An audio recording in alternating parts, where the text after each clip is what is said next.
Sikadi, c'est vrai, le Cameroun est vaste. C'est un vaste pays.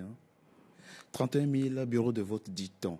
C'est vrai que 650. Voilà, c'est vrai que pour amener des urnes, un procès verbal du plus profond village de Bafoussam, c'est au centre de centralisation. C'est ce que Mme Karine était en train de dire. Oui. En 43 ans, il aurait pu régler ce problème pour qu'on n'ait plus de difficultés à partir d'un village lointain pour la capitale avec des procès-verbaux. Il y a de façon électronique les choses qui se font. C'est vrai. Première chose, quand on vous dit qu'il n'y a pas de 31 000 personnes dans les bureaux de vote, la première chose,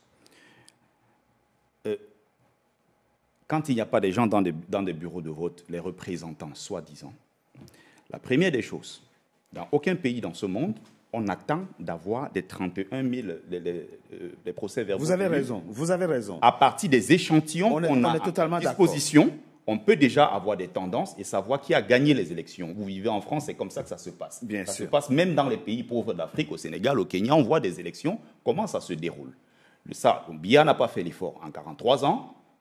De deux, ici à Paris, on a voté le 12. Vous savez à quel moment on a eu, je parle ici, je suis soutien, n'est-ce pas, de Issa Chiroma Bakary, je ne suis pas de son parti, mais j'étais, n'est-ce pas, là, couvrir les élections, notamment dans la ville de Créteil. Vous savez à quelle heure on a obtenu les accréditations pour les scrutateurs de Chiroma Bakary? Vous savez à quelle heure? La veille à minuit. Or, ils ont fait la demande depuis 3 à 4 semaines. Pourquoi le RDPC, pourquoi l'ELECAM, pourquoi le parti État refuse de délivrer? Vous imaginez dans tout le Cameroun combien de fois ils ont refusé?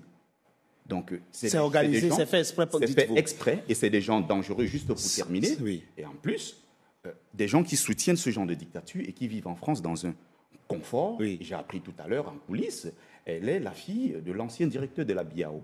Une banque qui a fait, la dame, madame. Non, il n'y a pas d'attaque personnelle. Non, c'est pas une affaire personnelle. Non. Je dis, Monsieur cette Sikadi banque a fait faillite au Cameroun, mais elle n'a rien à voir avec ça. Non, mais attention, on parle comme ça des gens. Non, mais attention, on parle des choses très graves. D'accord. Les parents sont morts à cause de cette histoire. Alors, faites très attention. Ce sont des soutiens. Ce sont des soutiens d'un régime. Alors, ce sont des soutiens d'un régime, n'est-ce pas? Regardez, je suis migrant, vous comprenez? Si les enfants camerounais meurent, si les Camerounais meurent dans la mer, ils meurent dans le désert, c'est à cause de ces gens qui soutiennent un système unique. Alors, monsieur Sikadi, on va marquer une coup de pause, mais avant, je tiens quand même à rappeler 2 choses, s'il vous plaît.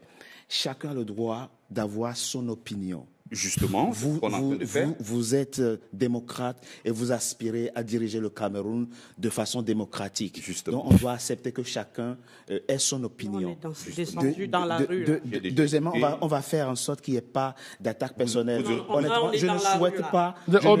Voilà, on fait attention. On marque une coup de pause. On se retrouve dans quelques instants pour la deuxième partie de notre émission. Que les esprits se calment. On va prendre une gorgée. Tu l'arrêter tout à l'heure quand elle parlait de moi comme étant une racaille. On marque une coup de pause. On n'est pas au quartier. On se retrouve dans quelques instants. Ah bon, voilà.